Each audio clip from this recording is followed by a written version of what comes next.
안녕하세요. 고등부 신지민입니다. 먼저 정말 부족하고 보잘것없고 이곳에 설 자격이 하나도 없는 저에게 간증의 기회를 주시고 받은 은혜를 나누게 해주신 하나님께 감사합니다. 수련회에 가기 전 저는 정말 예수님을 믿는 사람이 맞나 싶을 정도로 삶의 실제 모습은 하나님과 거리가 멀었습니다. 교회는 열심히 다니고 활동도 많이 하지만 그것도 그저 거칠애이고 가식적인 모습 중 하나였습니다. 집에 오면 하나님께서 주신 말씀은 다 잊어버리고 허구한 날 세상의 동영상을 보면서 세상의 가치관을 가지고 살아갔고 화목하고 거룩하라고 하신 말씀은 잊은 채 가족과 싸우기만 했습니다.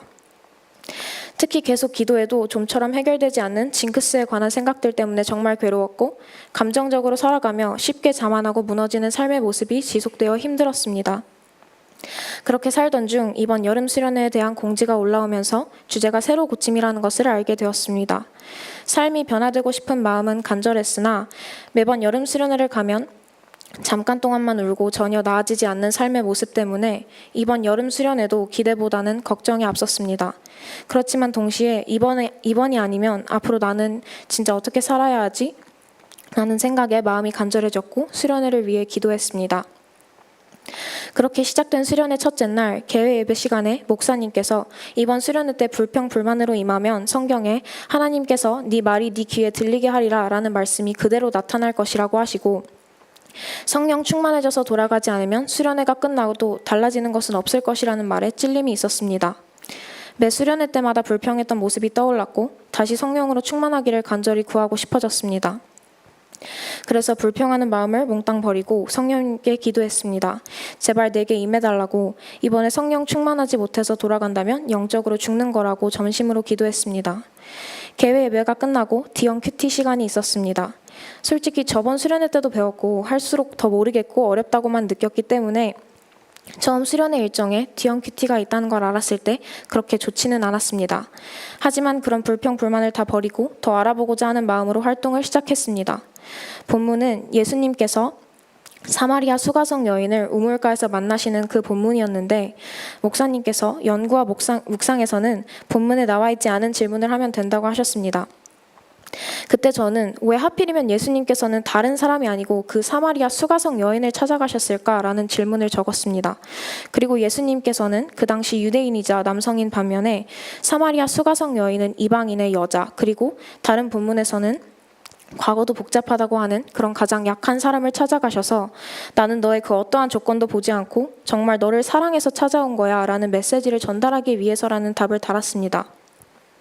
정말 감격스러웠고 D형 큐티가 이제껏 생각했던 재미없고 지루한 큐티가 아니라 완전히 새롭고 깊은 하나님과 교제하는 큐티라는 것을 느끼게 되었습니다.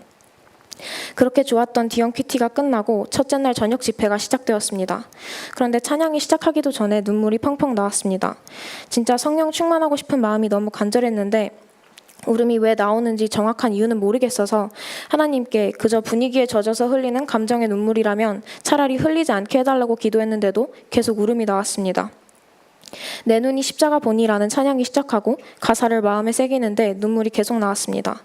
예수 나의 첫사랑 되시네 라는 찬양을 부르면서는 내가 진짜로 첫사랑 되시는 예수님을 너무 잊고 살았다고, 내 평생의 삶이 보좌 앞에 향기로운 제사로 드려지게 해달라고 간절히 고백하였습니다. 말씀은 예수님께서 바디메오의 눈을 고쳐주시는 본문이었습니다. 어렸을 때도 계속 들었던 그런 말씀이었는데 수련의 말씀 시간에 다가온 느낌은 완전히 새로웠습니다. 목사님께서 본문에 나사렛 예수라고 부르는 사람들과 다윗의 자손 예수라고 예수님을 부르는 바디메오의 차이점을 말씀해 주셨는데 나사렛은 그 동네와 출신을 전적으로 비하하는 말이고 다윗의 자손은 예수님을 진정한 메시아, 구원자로 받아들이는 고백임을 말씀해 주셨습니다. 이 말씀을 듣고 나는 예수님을 그동안 나사렛 예수로 생각하지는 않았는지를 돌아보게 되었고 다윗의 자손, 나의 구주, 나의 메시아로 받아들이겠다고 주님께 말씀드렸습니다. 기도 시간, 지금까지 있었던 그 어떤 수련회보다 더 간절하고 진짜로 살려달라고 애원하는 심정으로 기도했습니다. 성령 충만하게 해달라고, 내 삶이 제발 변하게 해달라고 그렇게 부르짖으며 기도했습니다. 그리고 주님께서는 제가 주님을 위해 살고 주님을 위해 죽겠다는 고백을 할 수 있게 해주셨습니다.